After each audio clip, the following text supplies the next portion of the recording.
É dito, inclusive, que o sentimento de pertença é o primo próximo da diversidade e da inclusão. Então, uma universidade que quer ser inclusiva e quer ser diversa, ela precisa de ampliar, né, os seus espaços de escuta e de participação.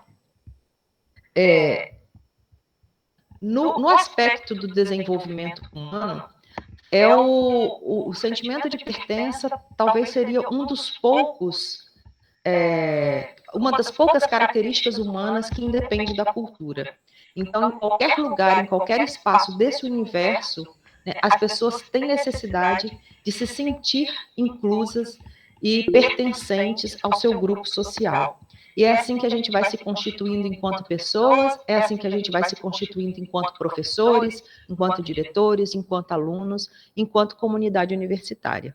Então, para nós, a importância desse momento ultrapassa discutir cotas, né? Nós estamos discutindo nesse momento cotas, estaremos discutindo em outros momentos outras políticas da universidade. Então, é todo esse conjunto que faz com que a gente queira, né, estar com esses espaços coletivos de discussão e de trocas de ideias e concepções, tá? Então, para nós, esses momentos de encontro formativo, eles são momentos muito especiais para toda a nossa comunidade de CCHN. Eu gostaria, então, de passar a palavra para... Júnia, você pode dar um alôzinho só de boas-vindas aí desde já o aceite, né, ao nosso convite da DUFES estar participando conosco aqui. Nós que agradecemos, Edné. Eu gostaria de participar, apesar de não poder participar, eu vou dar um alôzinho e foi aberta essa oportunidade. Eu estou com uma outra reunião às 10 horas e na diretoria a gente pactuou, né, distribuir as tarefas, né, para essa manhã. E aí vai ser maravilhoso podermos contar com Jacira na mesa. E cumprimento também a queridíssima Gé, CCHN, por ter tocado o debate. Só para dizer, essa é uma das resoluções mais importantes dos 69 anos da nossa universidade. E dizer isso já necessariamente nos coloca a questão que precisa e continuar fazendo para as administrações centrais. Nós não temos condição de discutir em 30 dias uma resolução dessa, né? Então, de todo modo, a questão da condução, né, dessa discussão na UFES, a gente já tem de outras redes, nossos canais, a maioria dos colegas e das colegas aqui do CCHN e também de muitos outros centros são filiados ao sindicato e têm recebido as análises e as reivindicações que a gente tem postado. Não compete ao sindicato propor uma resolução, compete ao sindicato acompanhar a discussão, fomentar o debate e fazer reivindicações quando o sindicato entende que os interesses da categoria docente e de um projeto de universidade popular que defendemos estão sob risco. Por isso, a gente tem se manifestado e entendemos perfeitamente que muitos colegas, eventualmente, estranhem a participação da DUFES, entendemos perfeitamente isso. Por que a DUFES está se colocando nessa situação? É sempre bom a gente lembrar, né? O nosso sindicato não defende apenas o tripé, né? Salário, carreira e condições de trabalho clássico do sindicalismo, tem universidade. E aí a gente agradece pela participação e saúda todo mundo que está aqui dando valor a esse debate, que não podemos deixar de registrar. Era uma luta fervorosa da professora Jurema, que nos deixou no ano passado, e junto dessa partida lastimável, também marcas fundamentais, né, para a luta antirracista na nossa universidade. Temos um excelente debate. Obrigada, Júnia. Lembrando que a DUF já esteve conosco, né, em outros momentos também, discutindo, por exemplo, o rádio, o PAD, né? Então, todo o assunto feito à vida e à profissão, né, o nosso desempenho aqui enquanto categoria profissional, a gente faz questão de chamar as entidades que nos representam e que defendem os nossos direitos. Vamos passar agora para a nossa mesa, né? Agradecendo mais uma vez a professora Jaciara Silva de Paiva, né, que tem estável aí na luta por uma universidade mais diversa, mais inclusiva, assim como também a professora Jefa Santana. Então, cada um de vocês, né, terão 15 minutos, cada um de vocês terá 15 minutos para expor a concepção de vocês, expor o que essa resolução vem nos trazer, e depois da apresentação de vocês, nós vamos abrir o debate e a participação das pessoas, tá bom? Com perguntas, com considerações. Então, eu vou ficar aqui só mediando, e aí passo, então, a palavra para a professora Jaciara, que é do Centro de Educação, representando a DUFES nesse momento, que vai nos ajudar nessa manhã. Jaciara, com você. Bom dia a todos, todas e todes. Agradecer, né, estar mais uma vez aqui no CCHN, né? Eu me sinto muito confortável, apesar de ser do Centro de Educação, sempre me sinto muito confortável e acolhida, né, no CCHN. Ontem eu estava conversando com o Ednet e falei assim, nossa, como eu estou cansada, né? Como eu estou extremamente exaurida com todo esse debate, porque é um assunto que, principalmente, a nós, negros e negras, toca de uma outra forma. Então, gente, é necessário que a gente comece falando. Então, eu quero agradecer ao CCHN por possibilitar esse momento. Bom, o avanço das políticas afirmativas no Brasil, é bom que a gente diga e repita, né? E de forma especial nas universidades e outras instituições de ensino superior, ela tem relação direta e histórica com a luta do movimento negro e de outros movimentos populares, né? Que se articulam com essas entidades de organização de trabalhadores e trabalhadoras. A Lei 12.990, que é a lei da famosa resolução, e eu concordo com o Júnior, que seja talvez a mais importante resolução desses 69 anos da UFES, a Lei 12.990, ela foi instituída em 9 de junho de 2014. Né? Ela constitui uma ação afirmativa de inserção de negros e negras nos serviços públicos federais e com vigência de 10 anos. Essa lei ela é datada, ela tem uma vigência de 10 anos. E é uma lei muito simples. Ao contrário do que pensa, é uma lei extremamente simples. Ela preconiza, no seu artigo 1º, a obrigatoriedade de 20% das vagas oferecidas nos concursos públicos federais para o provimento de cargos na administração pública direta e indireta sejam reservadas a pessoas negras. É isso que fala. Né? E eu devo dizer, né, que leis necessariamente não precisam de resoluções. Leis se cumprem. Tá? Bom, ela é conhecida como a Lei de Cotas Raciais e sua finalidade seria promover, né, igualdade de oportunidades e corrigir desigualdades raciais nos cargos públicos federais. A gente sabe que há uma desigualdade gritante, né, nos cargos públicos federais quando se trata de brancos e negros e negras. Né? No entanto, passados 9 anos da sua vigência, ela não foi efetivada, né? Não foi efetivada a inserção de negros e negras na docência em grande parte das universidades federais, é bom que se diga. Mas a UFES, infelizmente, faz parte dessa grande parte em que não cumpriu a lei. E aí, uma pergunta que nos vem à mente é por que a lei não foi efetivada? E essa resposta ela pode repercutir em diversos fatores. Entre eles, eu apontaria como principal o racismo estrutural e institucional. A lei, sem dúvida, é um marco para oportunizar e diminuir as desigualdades entre docentes negros e negras no serviço público, por isso é, sim, um problema do nosso sindicato, mas a efetividade de uma lei, ela só acontece quando existe o reconhecimento direto pela comunidade dessa lei. E, por essa razão, é tão importante essa reunião aqui. Por essa razão, é tão importante contar com os nossos aliados brancos, antirracistas, que desejam, de fato, uma universidade popular onde caibam todos, em todos os espaços, inclusive na docência. A lei de cotas do serviço público, ela foi praticada na UFES apenas uma única vez, que foi no concurso para a educação das relações étnico-raciais no centro de educação. E o não cumprimento, eu repito, não é só da UFES, mas é da UFES também. Que fatores impediram a UFES de cumprir essa lei da docência? Porque, para os técnicos, a lei é cumprida e com excelência, tá? A UFES tem expertise, inclusive.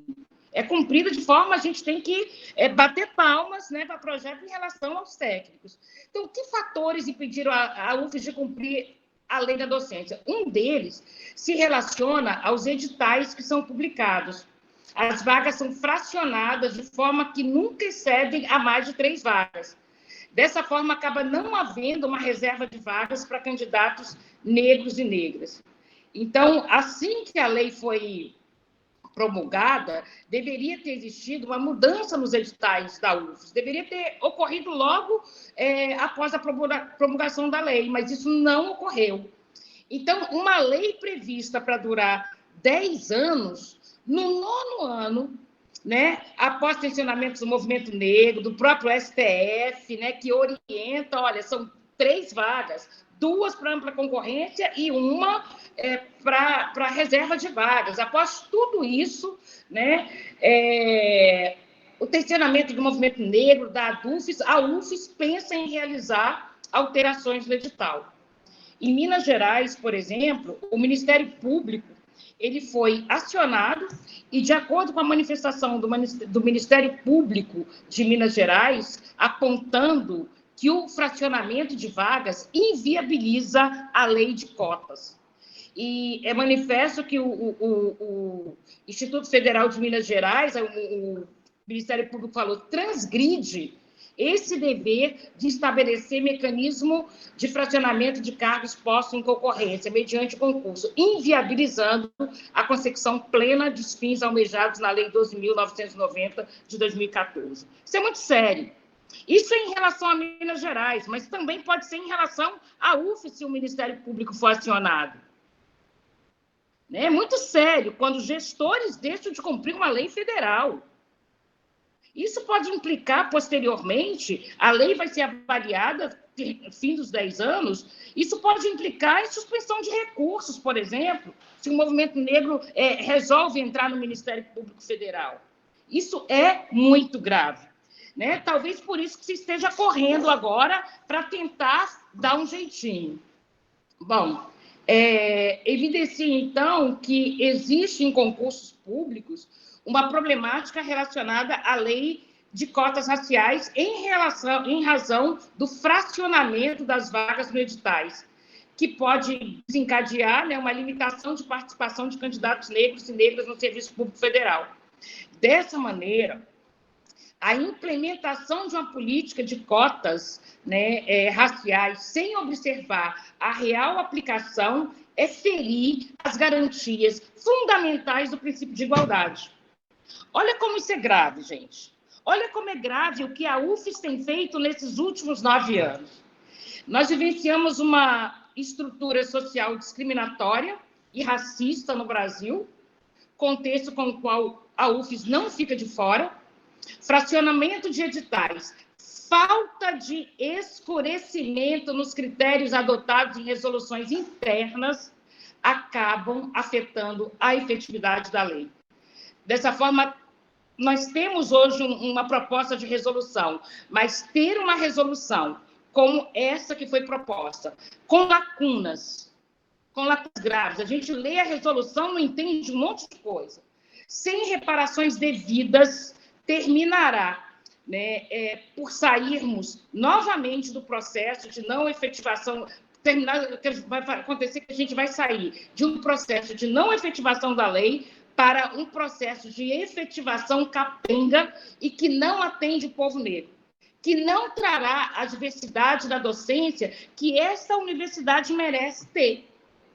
Nós reconhecemos que a proposta da reitoria exibe um ponto positivo, né, de recobrir as vagas docentes para as carreiras de magistério superior, de ensino básico, técnico, tecnológico, docente, substituto e visitantes, né? Reconheço o trabalho da comissão, mas nós precisamos e devemos fazer alguns apontamentos. A comissão, no documento dela mesma, reconhece que a UFES, como muitas outras instituições superiores, deixaram de aplicar a Lei 2.990 de 2014 em seus concursos por interpretação equivocada da lei. Equívoco que foi reconhecido e alertado pelos órgãos de controle, como Supremo Tribunal Federal, CGU, AGU, que manifestaram documentos acordados e reforçados quanto à legitimidade e legalidade política, e deu orientação na interpretação, salvo engano, em 2017. O documento, no entanto, esse documento que a UFES propõe, não reconhece em sua proposta, né, que é necessário reparar esses 9 anos.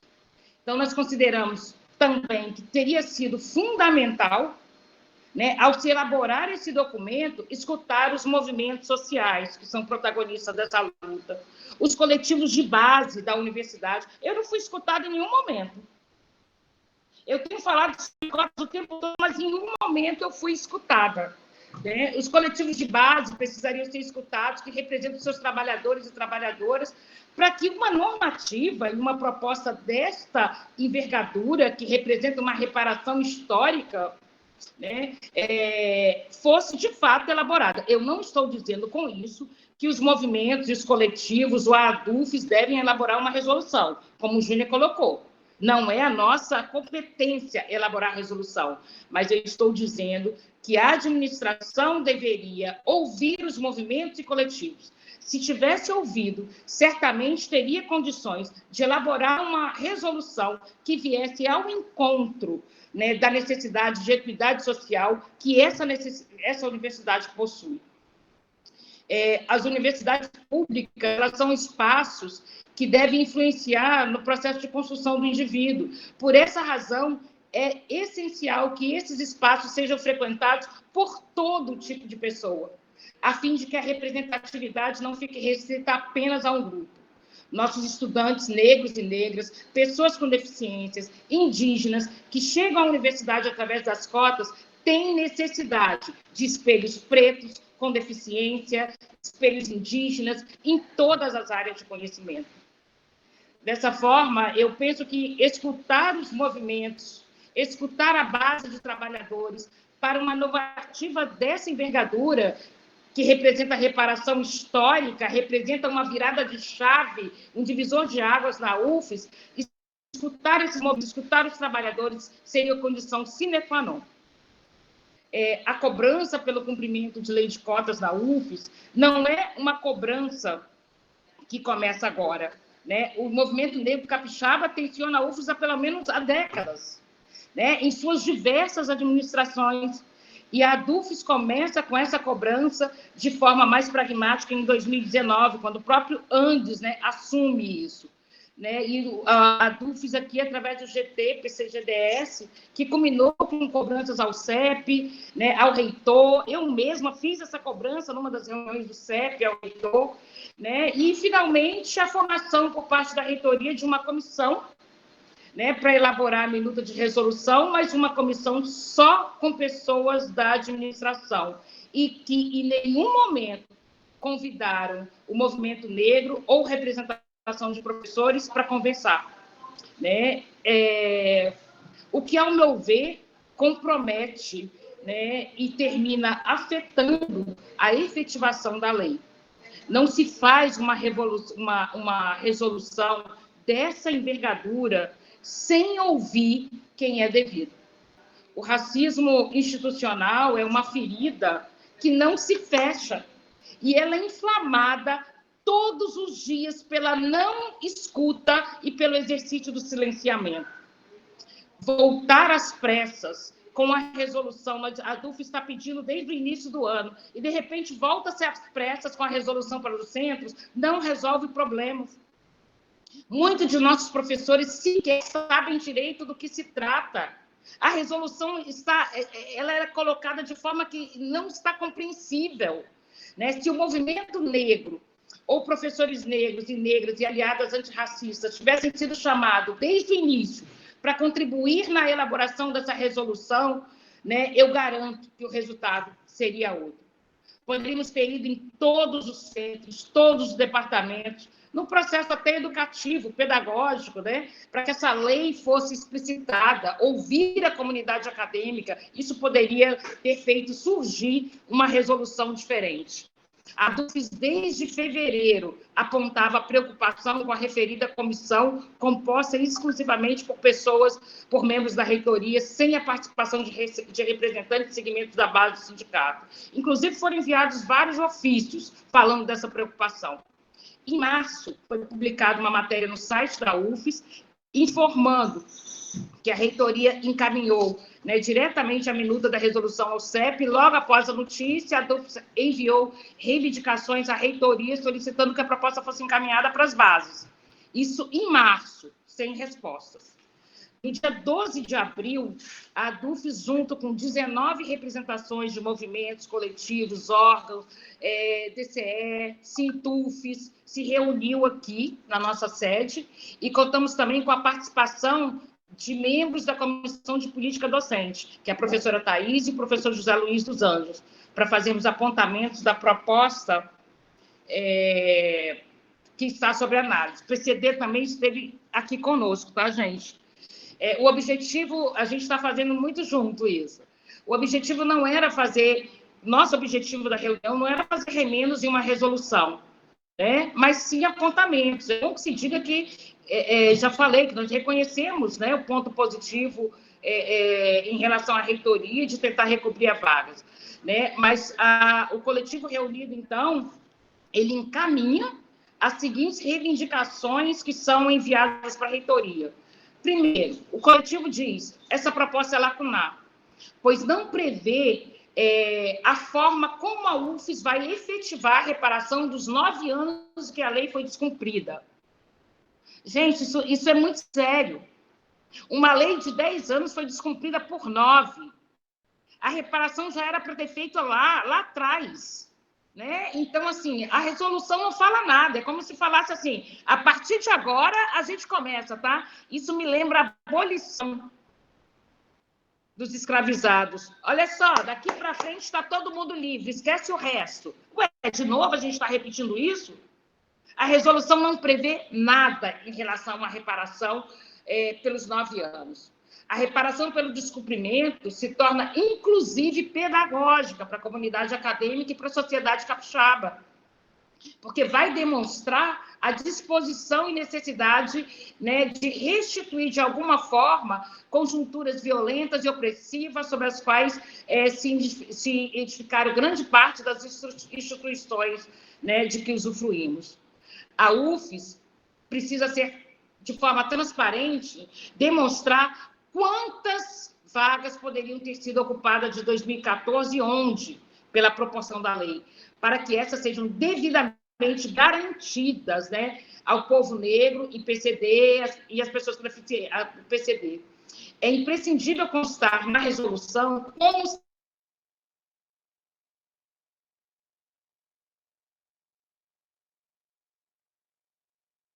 né, quando a comissão afirma, abre aspas, entretanto, nos concursos para docentes nas universidades, o índice não foi respeitado entre 2014 e 2019, das 18 mil vagas abertas em todas as instituições. Né? Então, assim, a comissão assume isso, e aí outra indicação que o coletivo fez foi que a proposta não indique explicitamente como a UFES tem operacionalizado o que chama de indicador PPP, né? Se o segundo critério para distribuição de vagas é o número de vagas docentes, PPP e PCD em relação ao índice de docentes. Então, está muito confuso. A resolução não pontua como será operacionalizado esse indicador, apenas cita. A autodeclaração em um país onde o letramento racial é quase inexistente é comprovadamente um terreno resvalante, que apresenta uma proliferação de percepções imprecisas, ambíguas, até mesmo fraudulentas, né? Daí existe, por exemplo, para o acesso à graduação, concursos para servidores técnicos e bancas de heteroidentificação. Então, como é que eu posso afirmar com toda certeza que no centro de educação, por exemplo, tem 30% de professores negros e negras? Se eu tenho colegas que são brancos que se autodeclaram pardos, porque não tem letramento racial. Então, como é que eu posso me basear nesse critério para distribuir vagas? Então, isso é muito complicado, né? A resolução... Eu deixo tudo. Vem cá. Como? Ah, tá. Onde? Sei. A resolução também... Sim. Acho Tá. que ninguém falou. A resolução não fala também sobre bancas em si, dos concursos para docentes, que é um ponto muito sensível para a efetivação da política pública, que não constitui objeto de tratamento da proposta normativa. Nós reivindicamos, enquanto coletivos reunidos aqui, que se preveja a obrigatoriedade da presença de pessoas PPP ou PCD nas bancas examinadoras, a fim de que seja garantida a organicidade, tanto no trato com toda e qualquer área do conhecimento, não somente das ciências humanas e sociais, quanto a seleção de bibliografias, abordagens para concurso público.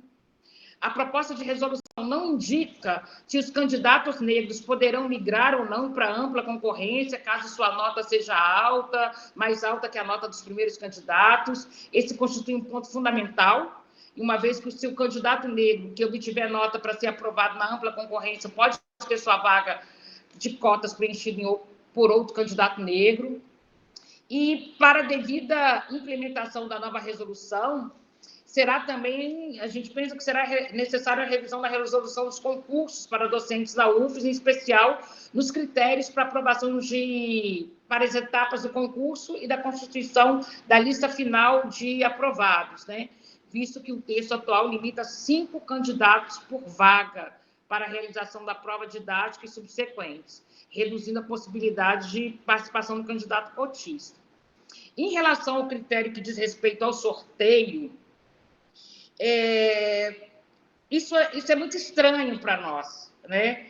Porque sortear quem fica com candidato negro parece um jogo de azar e só aprofunda o racismo institucional. Eu não quero ser objeto, eu jamais queria ser objeto de sorteio.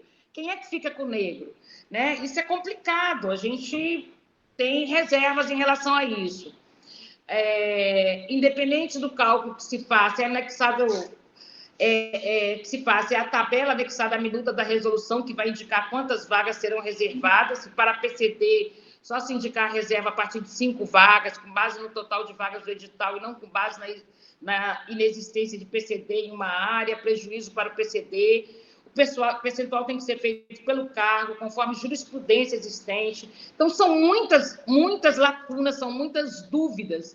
A exigência da comprovação de deficiência fere a Convenção sobre os Direitos da PCD e a Lei Brasileira de Inclusão. O laudo de PCD, que eventualmente não comprove a deficiência, só poderá excluir a pessoa do direito à reserva de vaga e não do concurso, uma vez que, havendo pontuação, poderá disputar na ampla concorrência. São dúvidas levantadas. Essas dúvidas levantadas pelo coletivo foram enviadas à reitoria, não foram respondidas, né? Então, assim, nós não temos contato, a não ser aquele contato que nós fizemos com o professor José Luiz e Thaís, e a professora Thaís, da Comissão de Política Docente. Nós não tivemos contato com a comissão, mas com a Comissão de Política Docente, né? E nós sabemos que os passos para superarmos o racismo e o capacitismo precisam ser dados de forma coletiva e politicamente, né? Uma discussão ampla que abriga a diferença, a divergência, o dissenso. Não podemos aceitar, como eu falei, o mecanismo discriminatório de sorteio, como se fosse azar e dever de oferecer a vaga de reserva. E eu penso que a participação da comunidade é que garantirá que a construção dessa, que é uma das normativas mais importantes dos últimos tempos da UFES, não seja uma decisão de gabinete, né? O que dará à nossa instituição acúmulo para tocarmos outras frentes de trabalho, né? Que também carecem de ampla participação e de escuta. É difícil fazer remendos. Você tem uma proposta de resolução? É difícil fazer remendos nessa resolução. É difícil a gente até apontar qual a proposta que você tem. Vocês pensaram numa proposta para reparação? Sim, a gente pensou, né? Mas nós precisamos que os números sejam transparentes. Por exemplo, se eu tive no centro de educação, o que ficou acordado, né, com STF, é que 3 vagas, 2 seriam para ampla concorrência e 1 seria para reserva. Então, se de 2014 até agora o Centro de Educação fez 10 concursos, todas as vagas para ampla concorrência, significa que o Centro de Educação está devendo algumas vagas. Então, o que a gente poderia propor, que de agora em diante, primeiro paga-se as vagas. Pagam-se as vagas, né? E a gente vai implementando ao mesmo tempo. Mas isso a gente precisa sentar, a gente precisa ver números. Isso não é algo que a gente resolve aqui agora. Não dá para a gente pensar também, faça o seguinte, dobra o percentual e em 9 anos a gente paga. Não é sobre isso, né? Nós temos apenas 3 departamentos, salvo engano, estatística, engenharia industrial, que não devem vagas para PCD e para pretos e pardos. O restante, todos os departamentos devem vagas. E essas vagas têm que começar a pagar a partir de agora. Onde estão as vagas? Quantas vagas em cada departamento? E vamos pensar, vamos sentar, tem jeito, eu estou com uma tabela aqui na frente, mas não dá para passar e para explicar o que seria essa tabela, mas, ao grosso modo, seria isso. Se eu tive um concurso com 20 vagas no meu departamento, 20% são 4 vagas, eu preciso pagar essas 4 vagas. E, ao mesmo tempo, aplicar o percentual. Né? E assim a gente caminhar. Mas não é só esse problema da reparação. São várias lacunas que existem que precisam ser pensadas junto com a comissão de política docente agora, né? Então, eu acho que essa resolução, do jeito que está, se for aprovada no CEP, será lamentável. Será lamentável. Vamos dar um jeitinho aqui, porque a coisa está ficando difícil, os 10 anos estão chegando, como é que a UFES vai se explicar e não ter cumprido a lei? Então, vamos fazer as pressas, vamos cumprir a lei para que a gente possa se explicar. Outra coisa, gente, eu penso que lei não precisa de resolução, lei se cumpre. Deveria ter sido cumprida lá em 2015, não falo 2014, porque estava num processo ainda, mas deveria ter sido cumprida a partir de 2015, com uma canetada da administração. Vamos cumprir a lei a partir de agora. Esse problema todo foi gerado pelo não cumprimento da lei, de uma lei federal. Aí falam assim, mas não se preocupe não, a lei vai ser prorrogada por mais 10 anos, sim. Existe um projeto de lei do senador Paim, né, que é um senador negro, que ele pretende entrar com esse projeto ampliando por mais 10 anos, inclusive inserindo os indígenas, que não estão na lei. Ok, pode colocar por mais 50 anos. Isso não apaga a dívida dos anos passados. Tá? Minha mãe me ensinou que dívidas devem ser pagas. E eu penso que essa universidade não pode dar o calote, né, no povo negro. E eu acho que não tem que falar sobre isso. E nós temos que garantir que essa reposição será, de fato, feita. Eu acho que é mais ou menos isso. Eu não sei se eu me fiz entender, gente, mas eu estou aqui à disposição. Ótimo, Jaciara. Muito obrigada pela sua exposição, pelos pontos aí que foram destacados. Depois a gente vai voltar para o debate, tá bom? Passo, então, a palavra agora para a professora Jefa, do CCHN, e a gente teve aqui a informação de que o representante do CEP não virá ao debate. Então, lamentamos, né? Mas seguimos. Professora Jefa? Bom dia. Bom dia. Olha, como a gente não teve, eu tive essa informação aqui no decorrer da fala da Jaciara, por isso que eu deixei alongar um pouquinho mais, dividindo, né, com vocês dois, com vocês duas, desculpa, mais esses 15 minutos da pessoa do CEP, tá bom? Então, Jefa, você pode falar 20 minutos, 23 minutos por aí, ok? Bom dia. Eu acho que Jaciara já trouxe muitas questões que compactuam com o que realmente nós tenhamos pensado e discutido de uma certa forma no CCHN. E para mim é um prazer estar aqui com vocês hoje, principalmente junto à Jaciara, né, que a gente tem tido aí parcerias para estarmos conversando sobre racismo, transfobia dentro da universidade. E a partir desse contexto que nós estamos aqui, e consolidando junto à fala de Jaciara, e também acompanhando as discussões da DUFES, dos grupos de trabalho, a gente chega a uma questão do próprio departamento do qual eu sou, né, que é o Departamento de Línguas e Letras, e também das discussões que nós, colegas de letras, também viemos a fazer quando a resolução chega para nós, né, para discutirmos, né? E aí a gente vê várias questões que diz respeito, né? E aí eu diz respeito às questões que a Ciara já colocou, mas também que os colegas do departamento de letras contribuíram também num pouco da minha fala que eu vou trazer aqui hoje, né? Estando aqui também, eu acho que está aqui conosco o professor Jorge Nascimento, né? A professora Júlia, que contribuiu, o professor Luiz Fernando, o professor Luiz Eustáquio, que puderam contribuir, né, numa visão ou numa abordagem sobre essa resolução, que ao mesmo tempo a gente vê um texto um pouco muito confuso, né? Um texto muito confuso e que nesse sentido nos trouxe assim muitas vezes, né, diríamos assim, aí pensarmos, a gente não consegue ler esse texto, tendo uma dificuldade de ler o texto de algumas questões que já vinham desde o início dessa proposta. Então, assim, pensando nesse sentido, é nós pensarmos que a universidade pública, assim como a Jaciara já colocou, é uma conquista do povo brasileiro.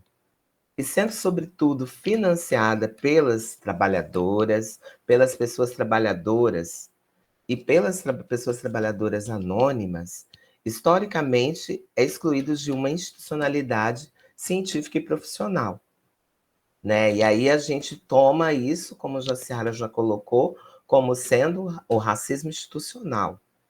E esse racismo institucional também ele vai ser perceptível quando a gente vai perceber os entrecruzamentos, né? Os entrecruzamentos ou as encruzilhadas, as interseccionalidades que vão ter dentro dos sujeitos. Nesse sentido, as políticas afirmativas que têm sido implantadas, né, assim, diríamos, através das leis, né, que aí a gente vai pensar nesse sentido, né, porque políticas, como a Jaciara já colocou, elas vêm dos movimentos sociais e várias formas foram feitas. Mas essa efetivação feita através de leis, de documentos, a gente passa a ter uma percepção delas a partir do século passado, na década de 90, né, que constituem legítimas e necessárias para equacionar a expulsão da maiorias operárias camponesas periféricas brasileiras do conhecimento sistematizado e acumulado milenarmente pela humanidade. Só que nisso, né, uma discussão que foi traga por um dos colegas foi: o Brasil, entretanto, não é uma ilha, emergiu como um país a partir do sistema colonial europeu, sendo objeto e jamais sujeito de um processo de transformação institucional, ao mesmo tempo econômico, político e cultural de caráter subalterno, com o predomínio das relações escravagistas e serviçais de trabalho, que se referia em relação ao período colonial e imperial. Diante dessa questão histórica, né, a gente vai pensar nessa classe trabalhadora superexplorada, que a gente vai pensar sobretudo a negra, a parda, a indígena, assim como as mulheres operárias e camponesas, sem ignorar a multifacetade da corporeidade homoafetiva presente em todos os povos. E aí a gente tem essa questão, por exemplo, que tanto a Dulces já trouxe já pontuou, que é em relação ao censo de 2010, que 24% das brasileiras e dos brasileiros têm declarado possuir algum tipo de deficiência física ou intelectual, com exceção dos casos de origem genética, como a maioria dos surdos. Por exemplo, a taxa de PCDs da população é certamente o resultado do objetivo acumulado do processo de exclusão e de superexploração do povo brasileiro, o que significa que o país continua subdesenvolvido. Por quê? Aí a gente tem respostas nesse sentido, que aí a gente vai pensar, nunca deixamos de ser colônia. E aí as formas colonizadoras que também a atenção que a gente tem que ter em relação a essas políticas afirmativas, de que forma, exatamente como Jaciara colocou, como que elas estão sendo discutidas. Né? Então, a gente vê que essa resolução, pensar que 10 anos não ocorreram que não ocorreram as discussões, a gente tem um problema muito sério. A gente tem uma questão para pensar. Nós temos uma pró-reitoria de gestão de pessoas na UFES, que aí a gente vai fazer esses dados que a gente está vendo aqui, né? Os centros vão fazer esses dados, quantas vagas surgiram, e aí, conforme até a professora Jaciara, a gente já sabe que tem 4. No CCHN, que nós somos um centro maior, quantas vagas que não surgiram durante esse período aí de 2015 até os tempos atuais?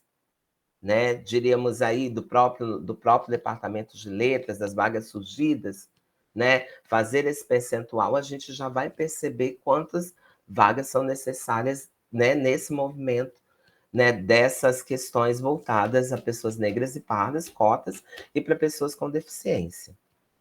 E também, num sentido maior, que essa questão do sorteio, que é uma coisa que a gente passa a perceber que tem acontecido em outras universidades, é que tem que ter um olhar, né? A Pró-Reitoria de Gestão de Pessoas e também uma comissão atenta a todo o movimento que é feito, não é uma fiscalização, mas uma atenção ao que se deve se pensar nas características históricas do nosso país e da nossa própria universidade, pensando tanto na questão da reparação. E, de fato, uma dessas questões que foram levantadas, por exemplo, na discussão do DLL, foi nós pensarmos, e as áreas que são afins a temáticas, né, em relação à pessoa com deficiência, que aí a gente pensa em educação especial, e outras, né, por exemplo, na área de Libras, ou pensarmos na área de literatura africana e afro-brasileira, e outras áreas que estão afim, que vai ser feito, né? Essas vagas que tem que ter essas questões que nós estamos falando no discurso da representatividade, né? Essa discussão a gente até colocou onde que aparece na resolução. E isso a professora Jaciara trouxe de uma forma muito importante, que é a gente reconhecer essa questão do letramento racial.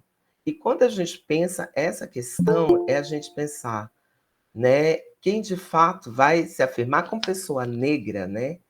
Porque o pardo coloca em um lugar que as pessoas não sabem exatamente o que está em jogo, as políticas afirmativas, né? Um entendimento sobre o que é as políticas afirmativas de cotas, né? Para quem é essas cotas?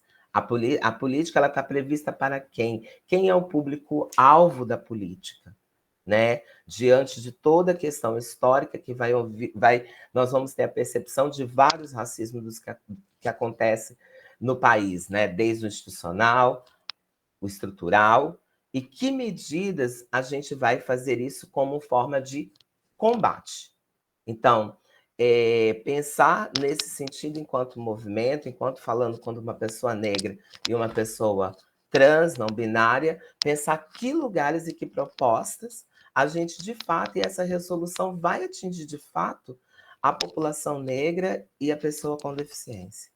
Né? Que, de fato, mesmo essa resolução pensando atingir a lei e também pensar nas nossas necessidades dentro da universidade.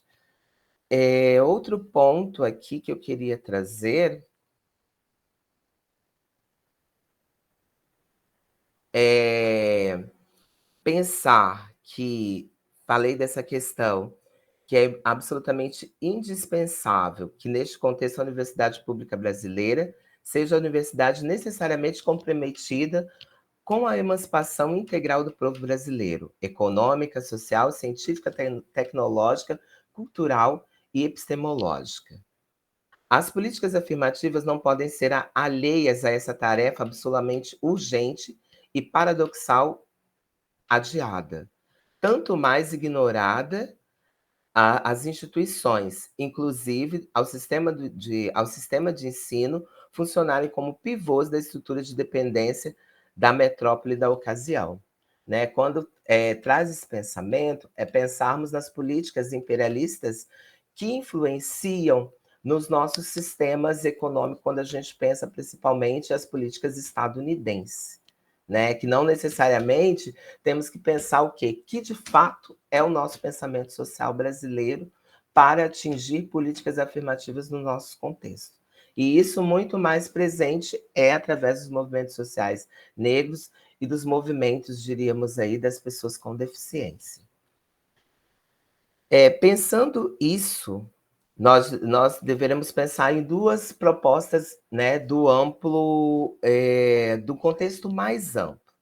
Primeiro, é a revalorização do pensamento brasileiro, e segundo, a revisão integral das políticas de internacionalização da UFES, que devem ser fundamentalmente direcionadas para intercâmbios acadêmicos com os países de BRICS, do Sul Global, tendo em vista a interface policêntrica e soberana, como o chamado mundo multipolar.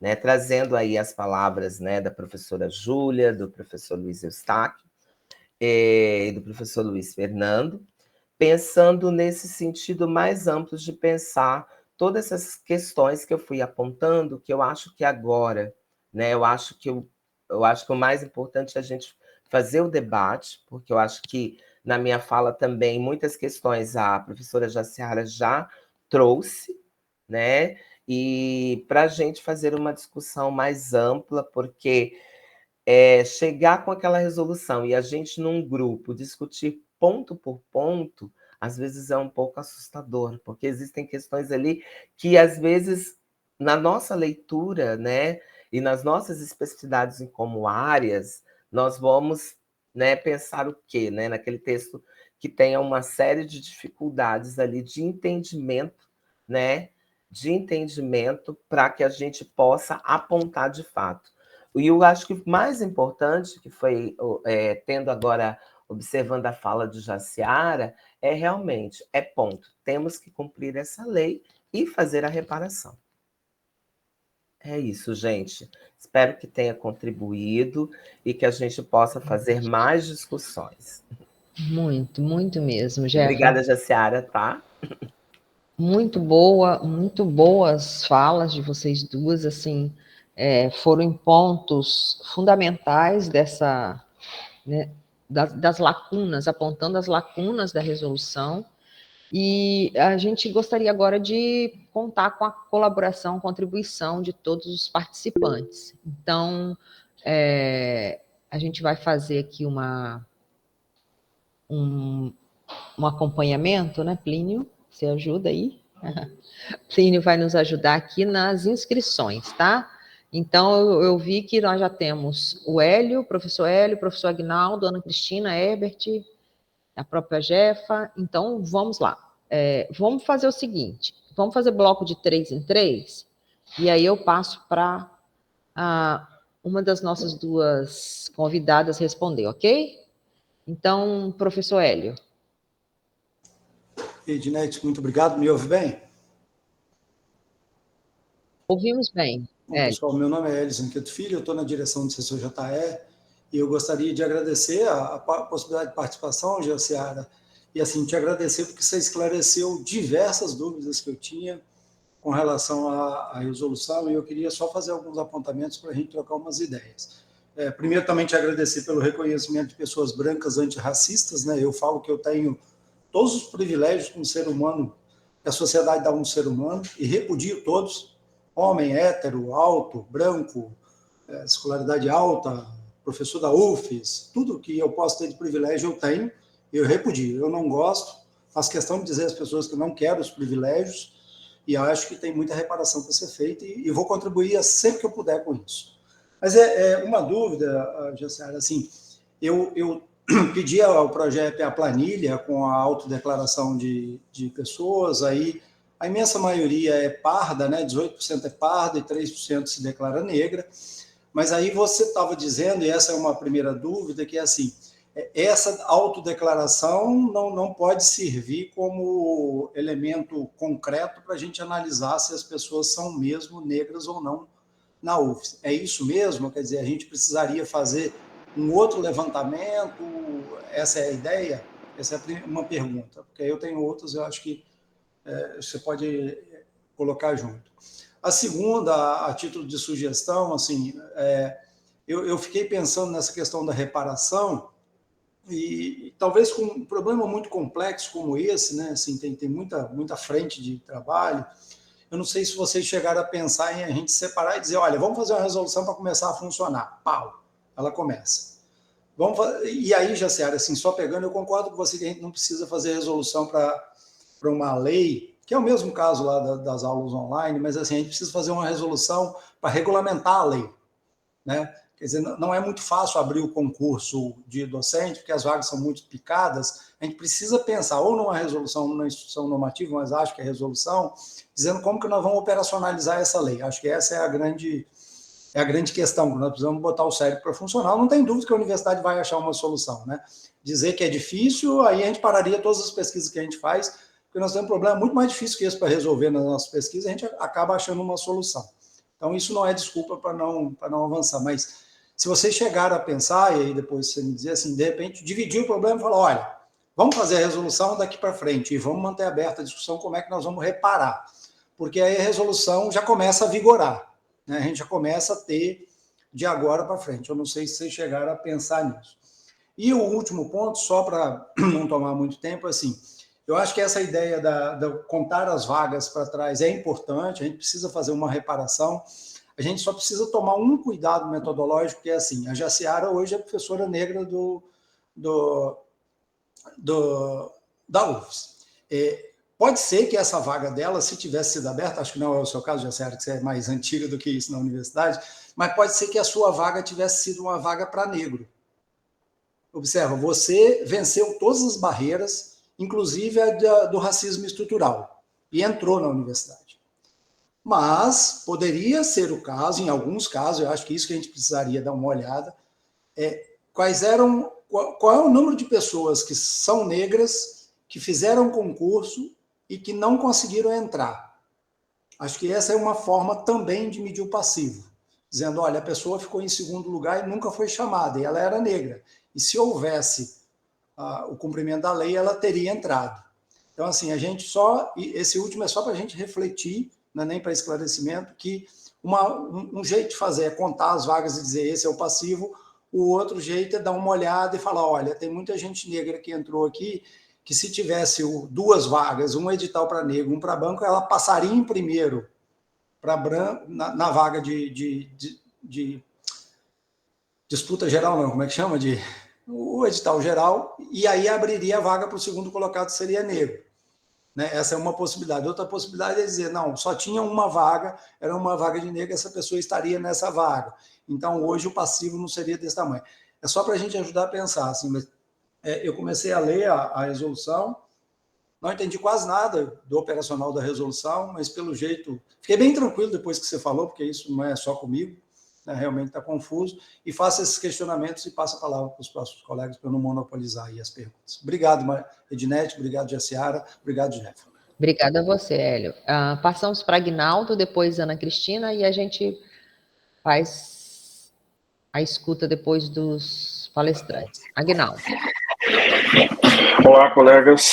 Olá, Ednete, Jaciara, Jeff. Obrigado pelas colocações aí sobre a proposta de resolução.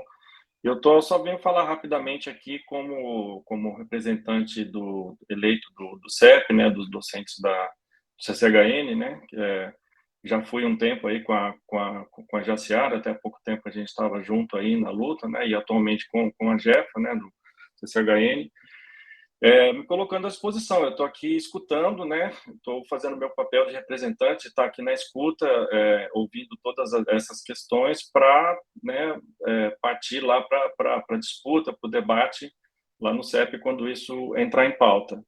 Tá? Então, estou ouvindo com muita atenção, realmente concordei com muitas coisas, eu dei uma estudada na resolução, achei muito confusa, eu acho que um papel, né, da resolução como um texto que vai ser, né, compartilhado com todo mundo, ele tem que ser inteligível, assim, tem que ser, as pessoas têm que entender, ler a primeira vez e já saber mais ou menos do que se trata, e eu achei totalmente incompreensível, assim, né, eu teria que ler mais umas 10 vezes para talvez começar a entender. E isso dificulta muito a própria aplicação, né? Um texto que poucas pessoas dominam já é um grande problema, né? E eu fico na escuta, então, para tentar representar da melhor maneira possível aí os anseios do grupo que eu represento, né? Para traduzir isso no debate aí quando isso for a plenário lá no CEP, tá? Até mais. Obrigada, Agnaldo. Agnaldo é um dos nossos representantes no CEP. Maravilhoso, Agnaldo. Trabalhei com ele, adorei. Isso. Ana Cristina.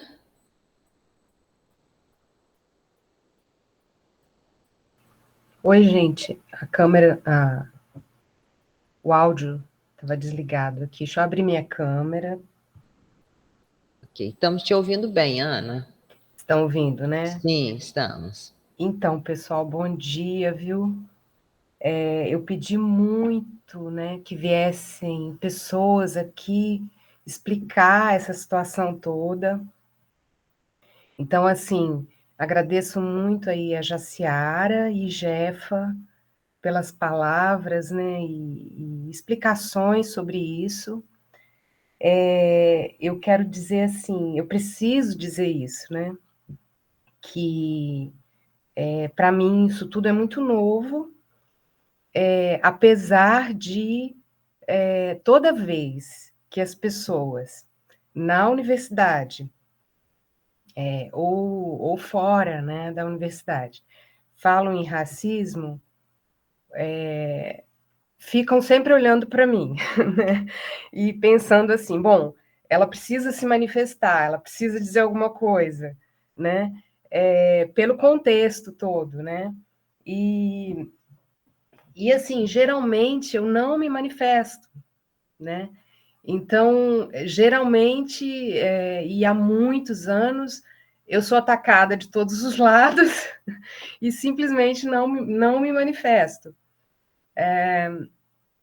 E assim, é até difícil, assim, não me manifesto, mas na realidade eu estou numa condição que sofro racismo indiretamente, tenho receio que os meus filhos ou meu marido sofram alguma agressão e tudo mais, né? Mas a gente, de fato, acaba tendo gatilhos, outros gatilhos que acabam minimizando um pouco isso, né? E assim, eu entendi bastante o que a Jaciara falou. Eu acho que a gente precisa... Eu estava tendo um entendimento totalmente diferente disso, tá? Então, por isso, para mim, isso aí está sendo um aprendizado mesmo. Eu acho que a gente precisa ver agora como viabilizar isso. Acho que precisamos, sim, fazer um levantamento desse quantitativo do que a universidade ficou devendo. Já estou fazendo um levantamento aqui de 2014 a 2019, que foi o dado que a Jaciara passou, de quantos concursos tivemos no Departamento de Geografia. Eu sou chefe estou, né, como chefe do Departamento de Geografia, então são esses últimos anos aí. Mas tivemos concurso, sim. Concordo que a gente tem que pagar isso, né, de alguma forma. 3 vagas para 1 dá 0,6, na verdade, e parece que houve um entendimento que seria uma vaga, ótimo, tudo bem. Então, eu acho que a gente tem que fazer isso sim, ainda que faça só o CCHN, a princípio eu estou pensando isso. Achei muito confuso o texto, sinceramente, teve uma hora que eu não conseguia mais ler aquilo, enfim, achei bastante confuso, talvez as pessoas tenham sido bem intencionadas, né, naquilo. Não sei se são 20% de pessoas com deficiência física, mais 20% de negros pardos, ou se é 20% considerando tudo, não sei, fiquei com essa dúvida. Acho que não pode ser sorteio, absolutamente absurdo essa questão.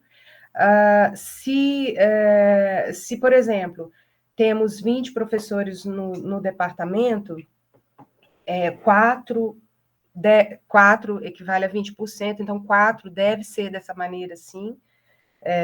Não pode ser livre concorrência de maneira alguma. Achava erroneamente que teria que ser um empate, e aí isso critério de desempate, mas também não é isso. Se for isso, não dá certo também, não é o que deve ser. Acho que fazer esse levantamento do número de professores negros que temos hoje na universidade. O meu marido é um dos professores negros que temos na universidade. Eu acho que não é o caso também, viu, Hélio? Eu até entendi o que você falou, mas em algum momento isso passou pela minha cabeça também, mas eu acho que não seria isso, porque as regras eram outras e já estávamos devendo. Né? Só para finalizar, pessoal, então eu acho que tem que ser todos os departamentos o mesmo critério, a mesma condição, 20% para cada departamento, é isso que eu, por enquanto, é o que eu estou defendendo diante do que vocês falaram, né? E aí fazer esse cálculo e ver, inclusive, pagar esse tempo que está fora, que ficou fora, né? Tá, eu queria ouvir mais os outros, eu estou representando o Departamento de Geografia, até o momento, apenas 2 professores se manifestaram a favor da adesão, tá? Os outros não falaram nada até agora, mas eu acho que nem leram, sinceramente, a gente precisa de mais tempo para isso, eu não me encontro em condições amanhã de votar isso, sabe, essa resolução. Eu votaria contra a resolução, mas a maneira que está ali colocada. Eu queria que realmente fosse uma resolução que desse as bases aí para a gente, de fato, executar já isso daqui para frente. Tá? Eu acho que seria isso, assim, tá? Que eu queria colocar. Né? Obrigada, Ana. Eu passo, então, agora para a Jaciara e para a Jefa para responder esses 3, né? E aí depois eu abro mais 3, tá bom? Ok. Jefa, como é que você quer fazer, querida? Você pode responder, eu posso talvez complementar. Tá, então você vai entrando no meio, tá? Isso, a gente vai conversando. Vai conversando. Professor Hélio, né? Foi o primeiro, Hélio. Então, gente, deixa eu explicar o que eu penso de reparação. Vou dar o exemplo do meu departamento, que é o DLCE, tá? Porque eu acho que a coisa tem que ser para o departamento mesmo. Quantas vagas surgiram no meu departamento de 2015 até hoje, 2014 até hoje? Surgiram 10 vagas no meu departamento. Bom, se surgiram 10 vagas, o meu departamento deve, se são 20% de pretos pardos, né? O meu departamento deve 2 vagas. Qual é a regra? A regra é 2 vagas de ampla concorrência e depois que foi combinado na justiça, enfim, são 2 vagas de ampla concorrência e uma de cotas. Ora, se 10 vagas foram oferecidas e não se colocou a regra, tem que se pagar agora. Então, meu departamento, os próximos 2 concursos devem ser para cotas. Então, assim, sai o concurso, é para cota, aquela vaga é para cota. Então, não tem empate, é para cota, é para pessoas negras, pretos e pardos. O próximo concurso, de novo, para cota, porque precisa pagar. Então, seria por departamento. Tem departamento que não deve nada, tem departamento que deve uma vaga, tem departamento que deve 2, tem departamento que deve 3. Então, a proposta seria essa, por departamento, fazer um levantamento, e por departamento a gente faz uma tabela, por departamento, quantos concursos tiveram, quantas vagas devem, e vamos pagar ali, ó. Né? Ao invés de ser 3, 2 e 1, provavelmente, alguns departamentos vão surgir 3 concursos seguidos para pessoas negras. Ô, Jaciara, só para eu entender, aí independe da área do departamento, né, nessa sua ideia. Aí a gente não vai poder colocar área, não. Aí, entendi. Apareceu a primeira vaga, é ela, apareceu a segunda, é ela, aí depois volta. Esquece a área. Porque se a gente colocar a área, professor Hélio, inviabiliza. Aí, essa questão, e aí isso sai dessa questão de levantamento, vamos ver quantos negros tem na universidade, para colocar lá mais negros, sai. Porque, como eu falei, eu vou citar um exemplo aqui, porque a própria Cláudia falou no CCHN, a última vez que ela esteve numa palestra aí junto comigo e Gustavo Ford. A Cláudia, ela disse, a Cláudia da Prograde, que ela se autodeclarava parda. E que ela só foi descobrir que não era através de uma pessoa negra que falou com ela. Então, assim, não é maldade, não é querer fraudar nada, é falta de letramento racial. Então, esquece esse levantamento de quantos negros tem para colocar lugar onde não tem negros. Não é sobre isso, tá? E aí a reparação começaria agora. A reparação começaria imediatamente, até chegar num ponto da gente voltar a 2 vagas ampla concorrência e 1 vaga por cota. Entendeu? Então, não é dobrar valor, não, é a forma de pagar para mim, eu não vejo outra, né? E aí, professor Hélio, você fala assim, vamos então, começar agora... O meu único receio nesse caso, já pensando, tá? Nós estamos pensando aqui, é que a lei diz que se não tiver candidato negro aprovado, pula para o candidato não negro. Né? Aí nós vamos fazer uma coisa... Então, observa, se você abre muita vaga ao mesmo tempo, muita desculpa a expressão, tá, Jaciara? Se você corrige tudo já de cara, você corre o risco dessa vaga. Se não tiver candidato negro aprovado, o efeito cessa, né? Você tem que abrir outra de novo. A gente faz eu estou falando assim, em termos de pensar, talvez o time ia dar uma pensada, mas eu entendi o seu raciocínio. Entendeu? É isso, mas a gente pode aprimorar, tá? Aí, sim, a gente começa aí outra proposta. Vamos começar logo, até porque os concursos estão todos travados, né? E a gente pensa na reparação depois, mas, assim, infelizmente, eu tenho que falar mas aí se a lógica é essa, eu acho que está resolvida. Aquela pergunta minha não faz mais sentido. Porque aí, assim... não faz mais sentido aquela pergunta, Jaciara, entendi agora. Tá. E aí, assim, eu digo o seguinte, eu acho que, já que tem uma resolução para regulamentar a lei, ela tem que constar a reparação. E se deixar para depois, a reparação não vai ser feita. Eu não confio, infelizmente eu não confio, né? Aguinaldo, a dificuldade de se entender a resolução. Eu penso que essa resolução ela foi construída a partir de pega um pouco da UERJ e pega um pouco da UFMG. A UERJ e a UFMG fizeram resoluções para não serem exequíveis. E foram justamente essas 2 que foram pegas para fazer a resolução. Então, assim, e aí ficou um Frankenstein, por isso que ninguém entende. Entendeu? Não é a realidade da UFES, pega-se uma realidade aqui, uma resolução aqui, que não são boas. Emenda essas 2 e aí a gente não entende absolutamente nada. E aí, Aguinaldo, eu vou, em relação a... Eu estive com Aguinaldo na SEGE e estive na SEGE quando o Rafael Gomes era presidente da SEGE. O que nós fazíamos enquanto comissão? Quando nós não entendíamos uma resolução, nós começávamos a chamar pessoas para nos explicar. Tá? E eu penso que, de repente, eu não sei, infelizmente, o membro da CPD não está aqui, o Felipe Skitter também estava na comissão, a gente fazia isso, né, Skitter? Chamava as pessoas, explica aí o que vocês estão querendo. né? Porque isso ajuda também, é um movimento que ajuda, mas ninguém foi chamado. A gente chegou a chamar a DUFES várias vezes, representantes da DUFES. Então, assim, é comum que as comissões façam isso para tentar entender, mas ninguém foi chamado, não tem representante aqui. Enfim. Ana Cristina, você falou sobre a questão do PCD, na verdade, é de 5% a 20%. Na resolução, a UFES optou por 20%. Eu não sei dizer como, porquê, não sei dizer. Tá? Mas a UFES optou por 20% na resolução. Mas o que a lei fala é de 5% a 20%. Eu acho que é isso. Eu não sei se a Jefa, você quer complementar alguma coisa, se eu deixei de falar alguma coisa. Mas é 20% os dois juntos? Não. Senão vai ser 40%. Não. 20%, então é 40%. 20% é para negros. Quem é um negro no Brasil? Pretos e pardos. Quem é o pardo que é negro?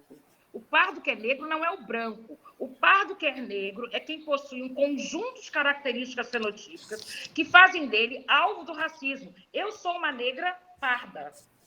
Tenho nariz, tenho boca, tenho cabelo. Eu tenho um conjunto de características fenotípicas que faz com que vocês olhem para mim e vejam uma pessoa negra. O negro não é o filho, minha mãe é negra, meu pai é negro. Não existe. O racismo aqui no Brasil não é pela gota de sangue, é pelo conjunto de características fenotípicas. Mas muita gente ainda confunde, entendeu? Por isso que existem as bancas de heteroidentificação, que elas são extremamente necessárias. E um ponto também que a gente precisa considerar, como eu falei, gente, nós não podemos ter uma banca totalmente branca para julgar pessoas negras. Isso é temerário. A gente pode cair numa situação da gente não ter negro aprovado nunca. Então, é uma coisa que... São várias, né, situações que a gente precisa olhar na resolução. E você remendar, né, botar remendo novo em pano velho é complicado. Então, assim, eu acho muito difícil remendar essa resolução. Sim, Jassara, você complementou o que eu ia dizer, quem é o alvo da política. Né? Quem é o alvo da política de heteroidentificação. Né? E eu acho que isso, né, é uma questão que a gente tem discutido, não só, né, nas bancas, pensar nas cotas para professores, mas também de processos seletivos para mestrado, para doutorado. Quem é o alvo? Né? Quem são as pessoas que, de fato, né, trazer a autodeclaração não somente vai dizer, né, a gente tem todas essas questões que envolvem as características físicas, né, fenotípicas. Então, é o que a gente tem que fazer essa reflexão também em relação às cotas e a toda a política que se estrutura desde a graduação até as vagas para professores. E só lembrando uma questão que eu esqueci de comentar no início da minha fala, é que eu faço parte do CEP junto com a professora Giliade Travales, que no momento está de licença, mas que está com grande participação nessas discussões, né, que é a representante titular, né, e no momento eu estou atuando, né, e aí estou nessa luta junto com o professor Aguinaldo. Agradeço ao Aguinaldo também pela fala. Sim. Ok, podemos passar para um outro bloco? Já foram respondidas todas, Jaciara, Jefa? Sim, né? O Herbert tinha levantado a mão, o Herbert desistiu de falar? Ou quer falar? Não, desisti não. Ah, então tá bom, então é você agora, tá? Bom dia a todos e a todas. Bom dia. Meu nome é Herbert, eu sou professor do Departamento de Farmácia e Nutrição aqui do campus de Alegre, então acho que eu sou um estranho nesse ninho aqui. Aliás, sou estranho porque eu sou branco, eu sou hétero, eu sou cisnormativo, então, na verdade, eu tenho todos os privilégios que a sociedade impõe, e faço aqui as minhas palavras do professor Hélio, que também recuso todas, mas consigo enxergar esses privilégios acontecendo dentro da nossa sociedade. E realmente acredito que precisamos lutar contra essa estrutura tal como ela está posta.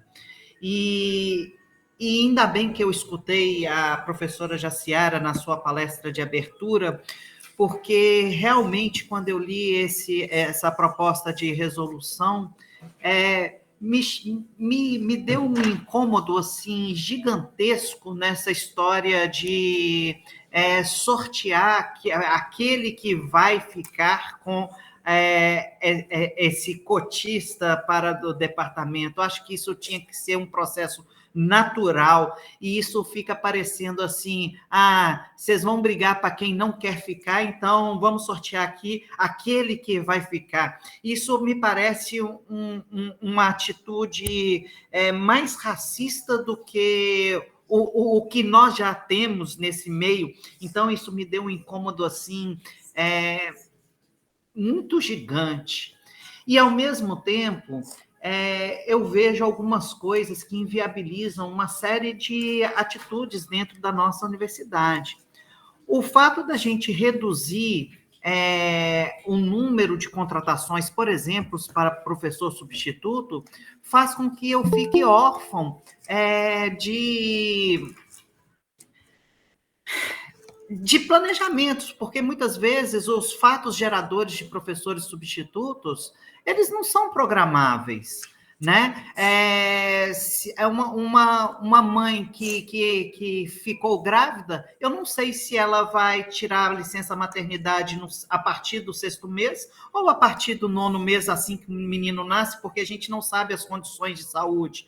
Então, se o 6º mês coincide antes da seleção e ela não entrou, e aí nós não conseguimos fazer o concurso, e aí chega no 9º mês, ela entra de licença maternidade, quem é que vai substituí-la? Eu não sei como funciona aí em Vitória, né? Me parece que muitas vezes existem umas condições mais favoráveis aí, mas aqui a gente tem apenas um professor para cada disciplina, a gente não tem muitos, né? E veja, eu acabei de me apresentar como professor de um departamento de farmácia e nutrição. Todas as disciplinas de farmácia e de nutrição estão no mesmo departamento que o meu. Eu sou farmacêutico, eu não tenho a menor noção de qualquer uma das disciplinas de nutrição, porque eu nunca nem estudei essas coisas. Então, essa regra de reduzir a quantidade de processos seletivos para professor substituto, acho que inviabiliza uma série de coisas, pelo menos aqui para nós que estamos no interior. Inclusive, no nosso departamento, isso foi discutido essa semana, e eu propus que quem tivesse fora dessas datas, né, que quisesse fazer um concurso de substituto fora dessas datas, obrigatoriamente deveria ser dentro dessas reservas, dessas políticas. Essa foi a sugestão que saiu.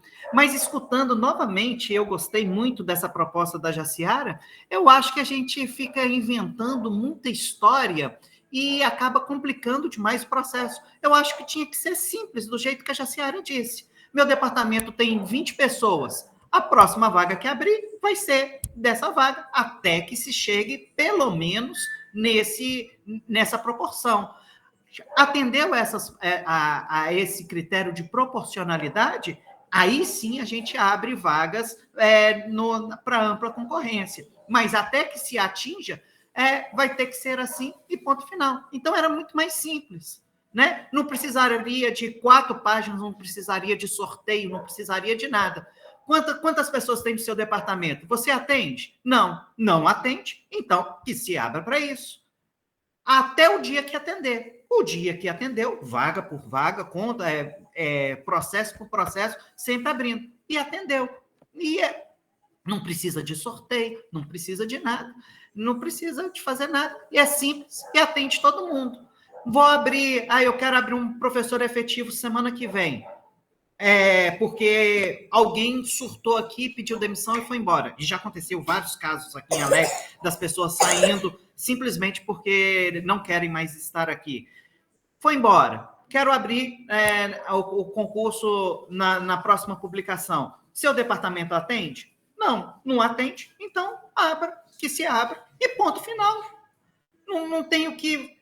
Era só colocar 2 frases a resolução. todos os concursos deverão ser abertos para dentro dessa reserva de vagas até que o departamento atinja.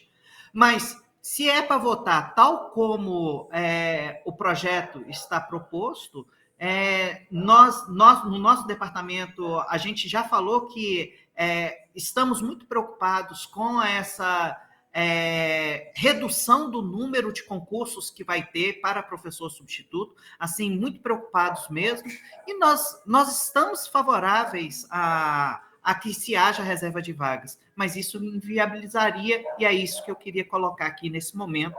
Muito obrigado. Ok, obrigada a você, Herbert. Passo para a Ana Paula. Bom dia.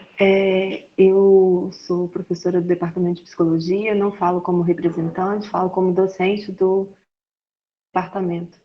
E vou tentar ser breve, queria colocar algumas questões. Uma delas, eu acho que não é à toa que a legislação é confusa, ainda que seja um remendo de outras resoluções.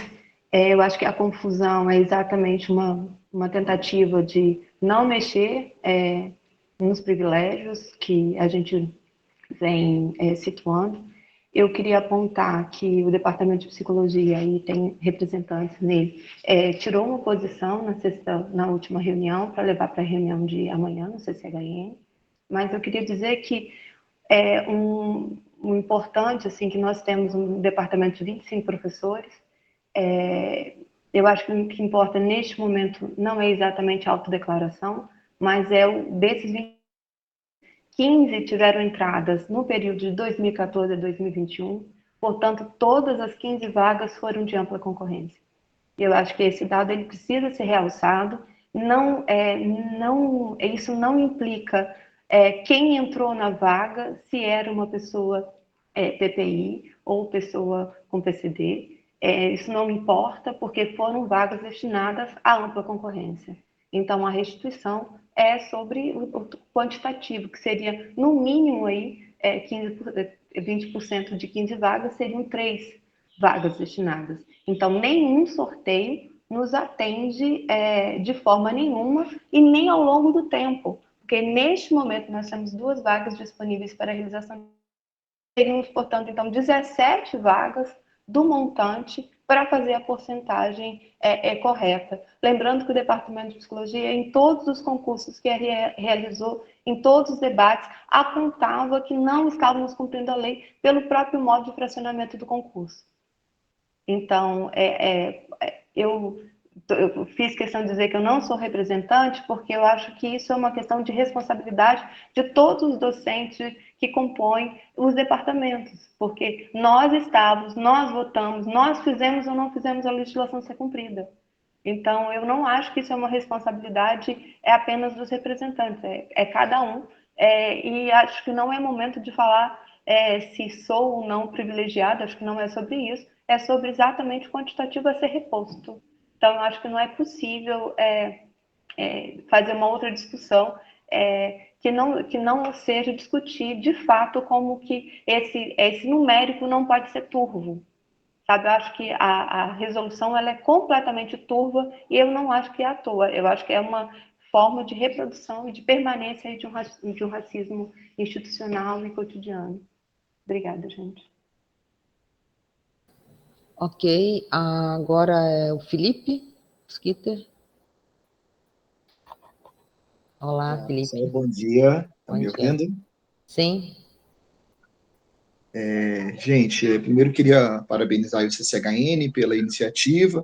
Eu acho mais do que pautar, né, nos espaços institucionais aí, no caso departamento, conselho, é fundamental que todos os setores aí da comunidade possam contribuir. Acho até legal que colegas de outros centros aí também estejam participando, que mostra uma comunidade quer fazer esse debate, mas às vezes a gente que não consegue proporcionar, né? Então, agradecer também a presença e a participação de Jaciara e da Jefa, porque, né, atuam como facilitadores aí para essa discussão.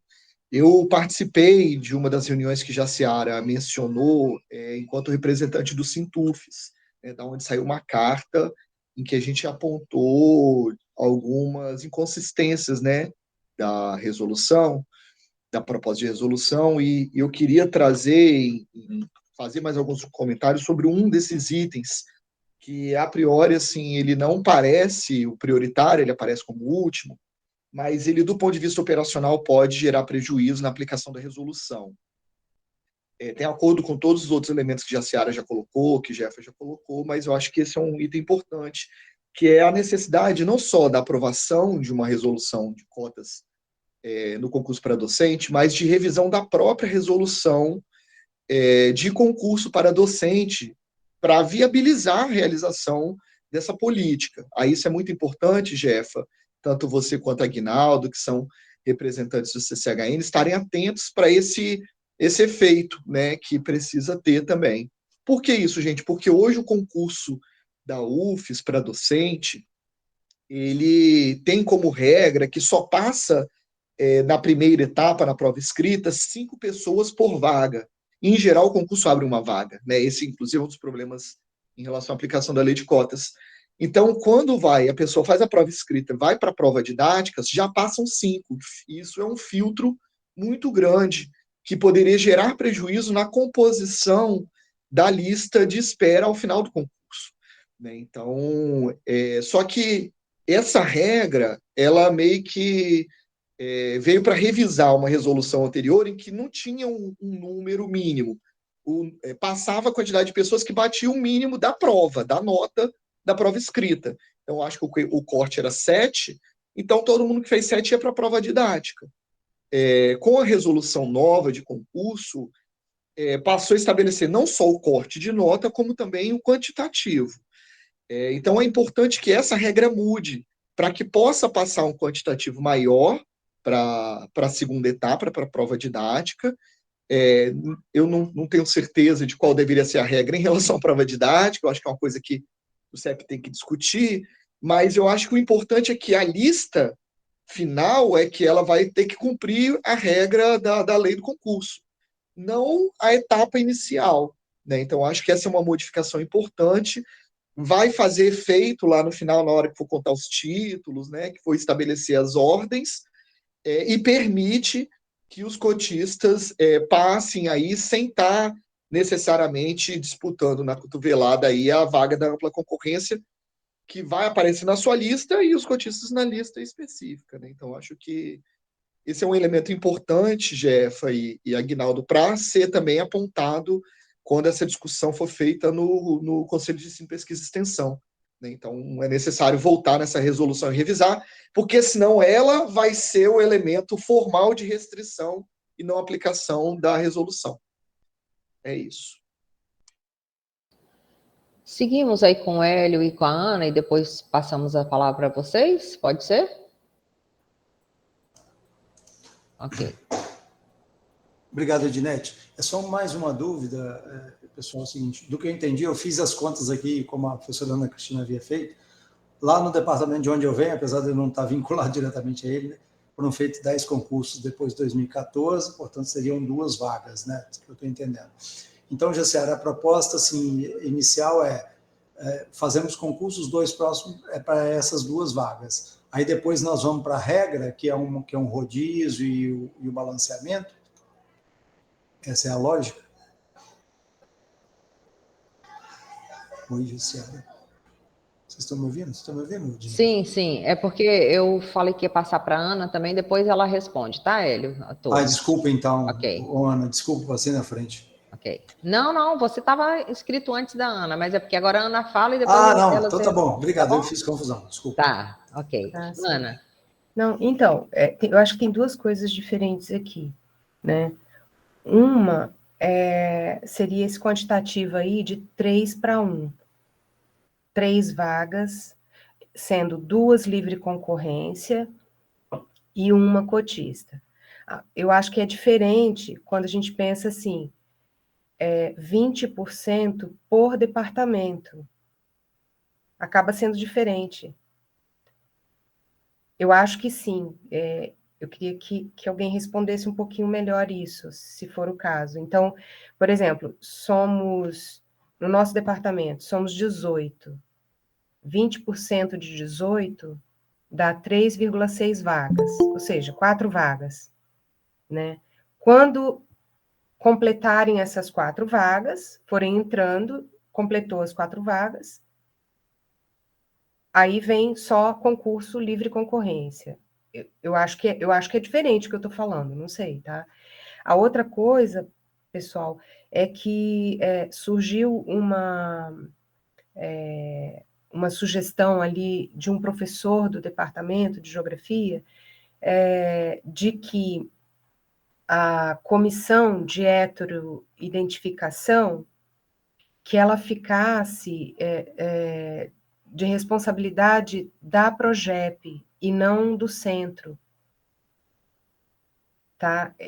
Porque aí sim seria uma responsabilidade deles identificar ou não quem é preto, quem é pardo, enfim, quem é deficiente físico, ficaria dessa maneira. Então, foi uma sugestão de um professor, que foi o professor Carlos Eugênio, aí eu estou trazendo aqui. E a terceira coisa que eu acho que eu queria conversar um pouco melhor sobre isso é em relação a essa questão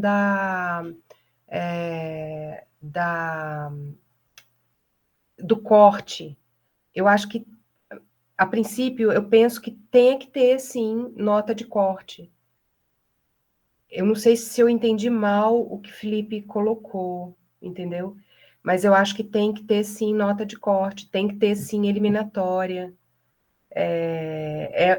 A gente precisa trabalhar com coisas objetivas, né?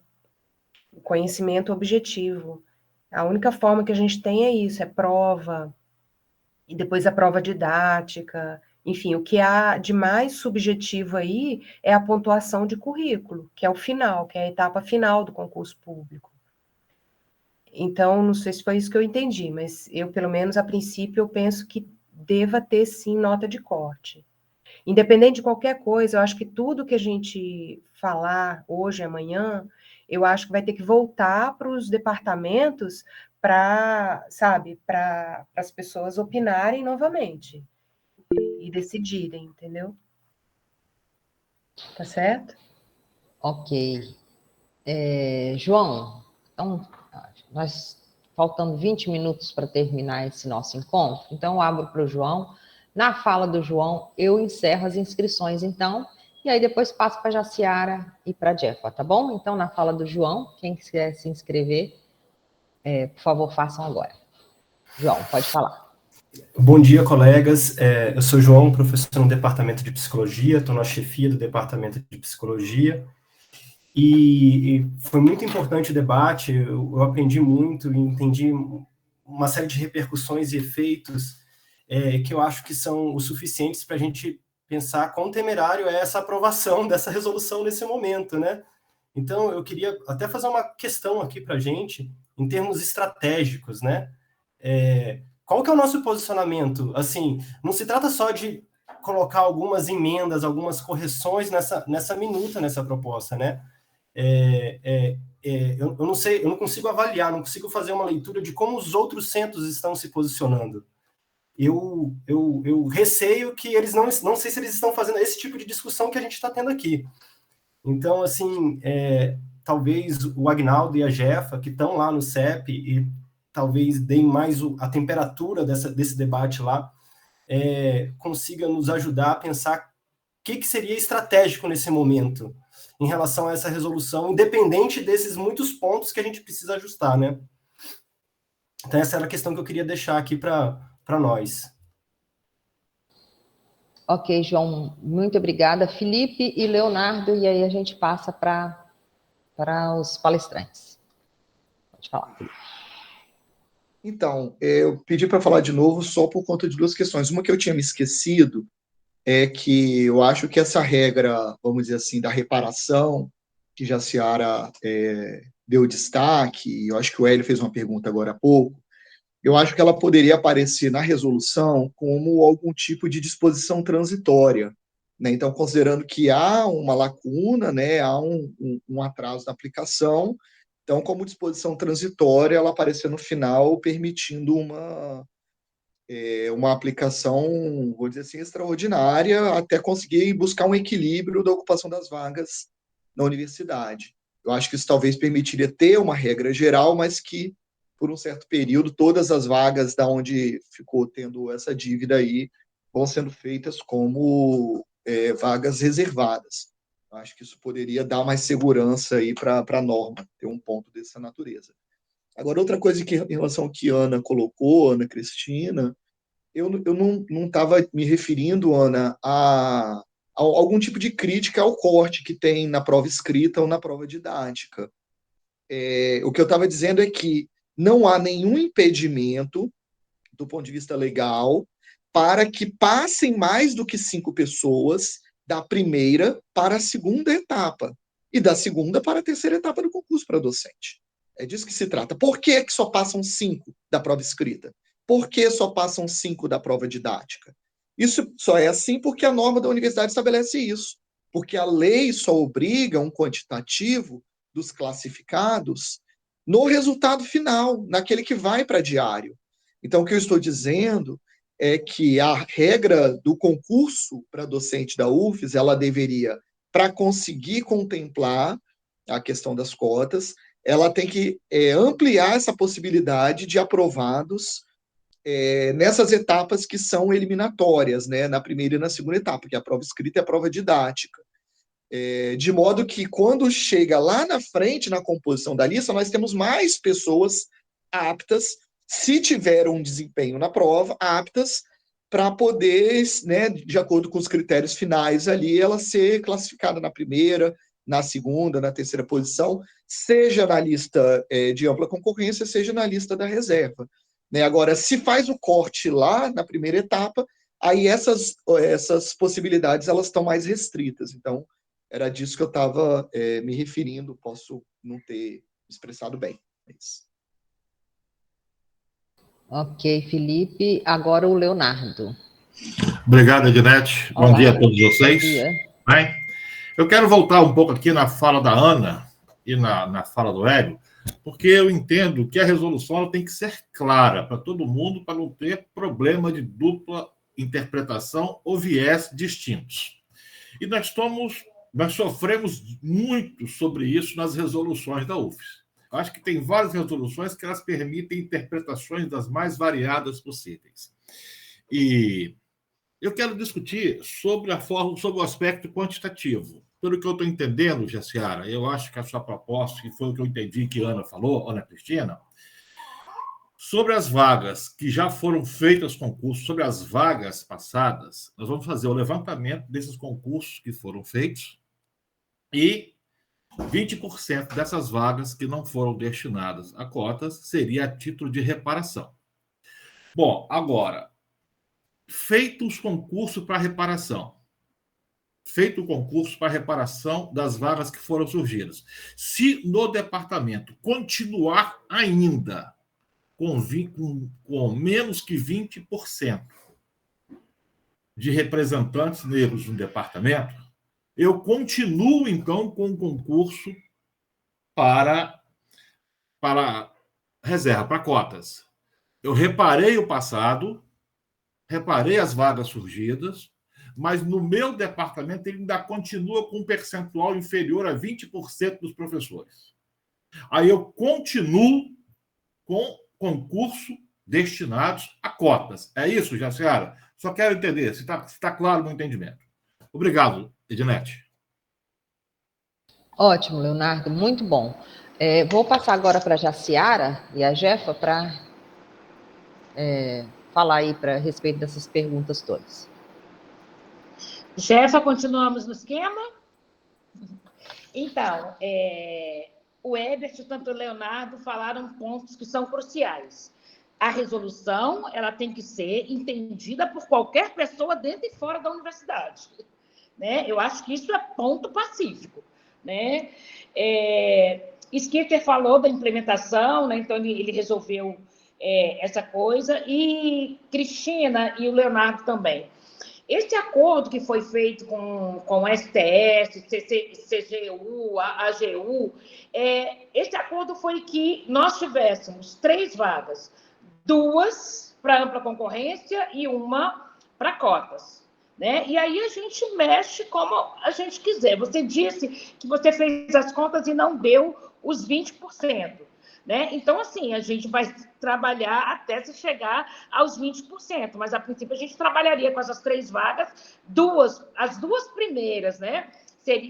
Para ampla concorrência e a outra para cotas. Eu nem vou questionar as 2 primeiras para ampla concorrência, porque é de cota só a terceira, porque isso já foi acordo lá, né, com as instituições. Mas essa soma não bater, né, eu acho que, Leonardo, é como você pensou, né? A gente vai até a gente conseguir, até o departamento conseguir, no mínimo, 20%. Senhora, pela ordem. Essas 3 vagas que você fala que surgem, por exemplo, nos últimos 6 anos do meu departamento, todos os concursos foram para uma vaga. Isso não está claro. Qual o seu departamento? Ciências Contábeis. Deixa eu ver, eu estou até com a tabela aqui, entendeu? sabia? Aí o que acontece? Se cada concurso é para uma vaga, eu não estou entendendo esse negócio de a cada 3 vagas, uma é reservada. Olha só, 3 Jaciara, eu acho que o que o Leonardo, a Cristina, o Hélio trazem, o Ebert também, é a seguinte questão, que aí eu queria que você pudesse falar sobre isso assim. A proposta seria para tudo e vamos reparar todas as vagas. Então, não exatamente, tem 3-1, começar a reparar imediatamente. Não teria 3-1. A aplicação agora é 100% para cotas. Até que se chegue, até pagar. A questão que o Leonardo coloca é o seguinte: quando você faz o levantamento, você faz desses últimos 9 anos.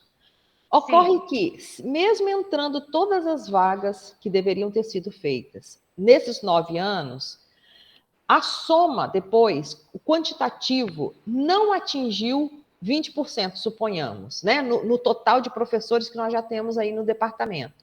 Nós continuaríamos aplicando a cota ou a gente vai para o 3-1? Você está entendendo? Porque pode ser que seja insuficiente para atingirmos os 20%. Olha só, nós vamos ter uma avaliação da lei daqui a 1 ano. Né? As universidades vão ter que prestar contas dessa lei. Então, eu acho que isso é conversa também para o que se faz. A universidade chegou aos 10 anos, tentou, fez reparação, fez resolução, não conseguiu. E eu acho que aí senta todo mundo de novo. Entendi. Entendeu? Entendi. Eu acho que não é algo então, para nós pensarmos entendeu, agora. Leonardo, a resposta da Jaciara? Estou entendendo. Oi, Ednete, eu levantei a mão, posso só fazer uma sugestão? Pode. Então, Claro. assim, eu acho que a Jaciara está alinhada, até parece que eu conversei com ela antes, né, Jaciara? Mas é assim, porque assim, a reparação, quando ela me explicou, é reparação para o que não foi feito da lei. Então, a reparação é de 14 a 23. Feito isso, vamos à lei. Por quê? Porque se a gente tivesse cumprido a lei em início de 2015, vamos pegar 15 aí, que a Jaciara falou que 14 não dava tempo, vamos botar começo de 2015, a gente não estaria fazendo essa discussão agora, a gente estaria aplicando a lei. Né? A gente estaria aplicando a lei, dado que nós não descumprimos. Então, por isso que quando eu tinha feito, Jaciara, aquela pergunta de contar, era uma tentativa de reparação, de contar tudo, depois descontar. Quando você falou, não, Hélio, vamos reparar o que não foi feito, que é mais fácil, eu entendi. Então, assim, repara o que não foi feito. Beleza, está reparado. No nosso caso, lá serão 2 vagas do Departamento de Administração.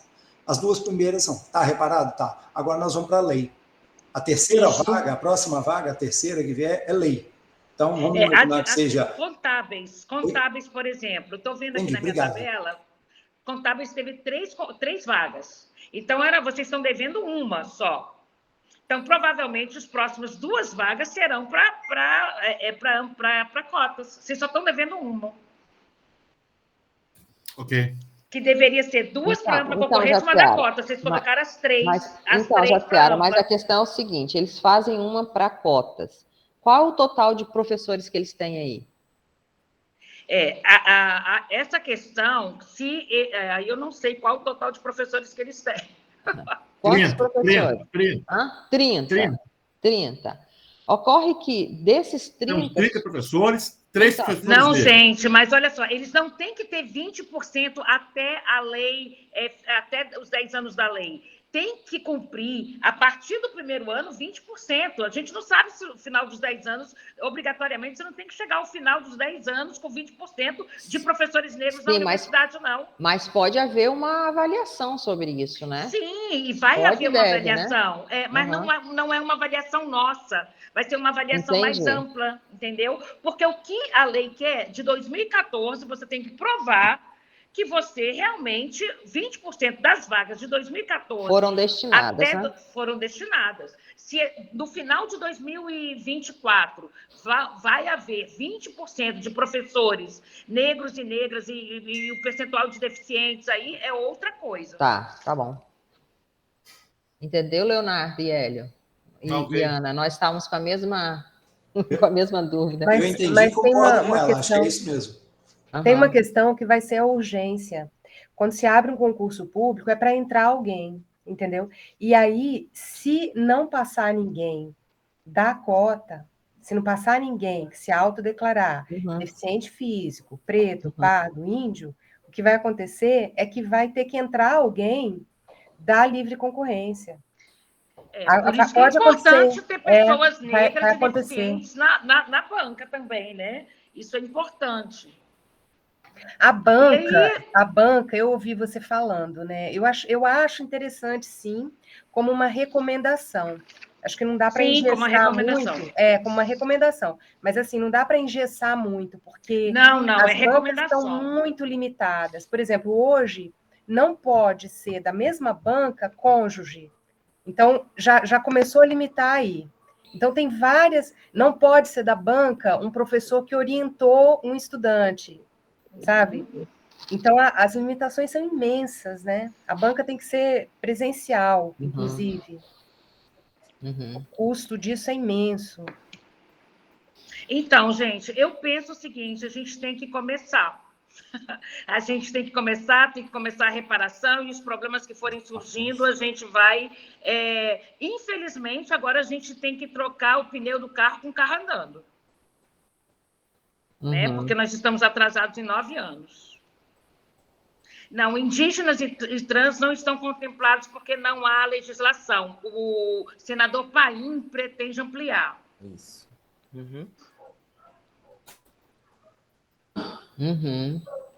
A lei será revista agora, né, gente, em 2024. Então, certamente vão existir algumas mudanças. Agora, as universidades vão ter que dar conta se cumpriram ou não a lei, que podem sofrer represálias por não ter cumprido a lei. Ok. Jeffa, quer falar? A gente não fala mais em índio, a gente fala indígena agora, né? É indígena. Mas a gente acaba ainda com vício, né? Não, e eles falaram coisas, letramento, o que mesmo? Eu fui procurar na internet o que era. Não, e a gente tem que se vigiar mesmo, porque a linguagem é de extrema importância na perpetuação dos preconceitos. Com certeza. Então, a Jassara já colocou essas questões, também a questão que o Felipe coloca a respeito da resolução é uma questão que a gente tem conversado, de realmente as legislações das resoluções estarem muito restritas, principalmente de concurso, né? Várias questões que precisam ser revistas, né? Exatamente porque elas, às vezes, elas acabam sendo limitadas, né? Então, a gente precisa ter essa atenção em relação a todo esse movimento, né, e todas essas questões que devem ser revistas também. Mas no atual momento, né, o que a gente percebe também, eu estando na representação do CEP, é realmente a gente levar essa discussão que a gente teve aqui, que realmente contempla as nossas necessidades. E eu pensando, né, pensar isso, quando foi discutido no Departamento de Letras, que é o maior departamento da universidade, né, de 54 professores. Vocês são os que mais devem, tá? Eu fiz quanto que a gente está devendo, Jaciara? Olha aí, na minha conta dá 4, né? Vê aí. A gente está devendo 4. Então, assim, a gente tem essas questões para serem, né, resolvidas, e a gente está com propostas de concurso já aí para 2 concursos, então, possivelmente, as 2 vagas serão para cotas, né? Inclusive a vaga da professora Jurema, né? Que lutava, lembro da Jurema estar lutando isso no concurso de 2016, né? Para a gente ter uma ideia aí dos processos que estavam ocorrendo ali. Lembro dela chamando a nossa atenção nesse sentido, assim. Então, basicamente, eu acho que tudo foi muito interessante. Eu agradeço o João, né, para dar essa alerta para nós que estaremos lá no CEP, né, no momento dessa discussão, levando as propostas de vocês, tá? Eu só tenho a agradecer aqui, tá, por esse movimento e fazer com que eu realmente pense nas questões que desenvolvem o nosso letramento de saberes. Muito obrigada, Jefa. Jaciara, então, para as suas palavras finais também. Eu quero agradecer, né, agradecer demais o CCHN, né, por ter chamado a DUFES. Acredito, em alguns departamentos têm fechado as portas para o sindicato, quando o sindicato quer falar. Então, assim, agradecer esse espaço, e é um espaço bom, que ao mesmo tempo a gente fala, mas a gente ouve vocês e relabora muitas coisas também. Então, assim, é um espaço que nós vimos que tem muita gente, pessoas, como o Skinter falou, de outros departamentos, de outros centros. Isso sinaliza que o debate seria necessário. Né? O debate, a gente falhou e não foi por falta de pedidos. A DUFES vem pedindo esse debate, essas audiências, desde o início do ano, à reitoria. Então, assim, não é uma legislação qualquer. Nós, negros e negras, não estamos pedindo favor, nós estamos querendo a garantia de um direito que não foi negado através do descumprimento da lei. E detalhe, a UFES faz já concurso para técnicos com excelência, então a UFES tem expertise nisso. Em relação à banca de heteroidentificação, acho que foi a Cristina que falou, sempre a Progep que é responsável. O de técnico é assim, a Progep é quem vê tudo isso, não são os departamentos que são responsáveis por bancas. Então, podem ficar tranquilos em relação a isso. E é isso, gente. A gente quer uma resolução simples, que todos entendam, né, e que a gente possa dar conta de tornar essa universidade mais diversa. Mas, para isso, como eu falei no início, nós precisamos contar com os nossos aliados, com a branquitude antirracista que tem caminhado conosco. Muito obrigada a todos e todas e todos aqui. Obrigada, nós que agradecemos muito a participação de cada um de vocês, foi muito importante, foram colocações importantes que trouxeram-se no conjunto, né? Então, assim, a gente pratica realmente aquilo que não tem quem saiba e quem vai aprender, né? Mas nós aprendemos juntos nesse processo. Lembrando que amanhã, na nossa reunião do Conselho Departamental, nós iremos discutir essa temática. Então, hoje foi uma reunião ampliada, amanhã os chefes, representantes do CEP e representantes das câmaras locais estarão, então, nós estaremos debruçados sobre esse tema novamente, para tirar a proposta que o CCHN vai encaminhar, né, à reitoria. Então, muito obrigada a todos e todas e todos por essa manhã tão assim, importante, né, e tão necessária para os nossos entendimentos dessa resolução que, com certeza, irá mudar, né, a face da nossa universidade, viu? Muito obrigada e uma boa semana para todos, todas e todos, tá bom? Tchau. Ednete, só um minutinho. Jaciara, eu te fiz uma pergunta aqui, o Departamento de História. Desculpa, Ju, não vi você querendo falar. Desculpa, querida, pode falar. Bom dia. Não, eu só queria perguntar à professora Jaciara a questão do Departamento de História, se ela tem um cálculo aí, só para eu poder... Ok, História fez 3 concursos, então só deve uma vaga. Eu vou virar SPC das cotas. Okay. E Geografia, Jaciara? Geografia. Olha aí para mim rapidinho. Geografia, entraram 5 pessoas. Tá? Eu vou pedir a Jaciara, já que ela tem esses números aí, que ela pudesse enviar os do CCHN para nós, para que aí a gente apresenta amanhã na reunião. Pode ser, Jaci? Pode ser, sim. Tá ótimo. Muito obrigada, viu? Obrigada, gente. Obrigada, gente. Tchau. Todos os departamentos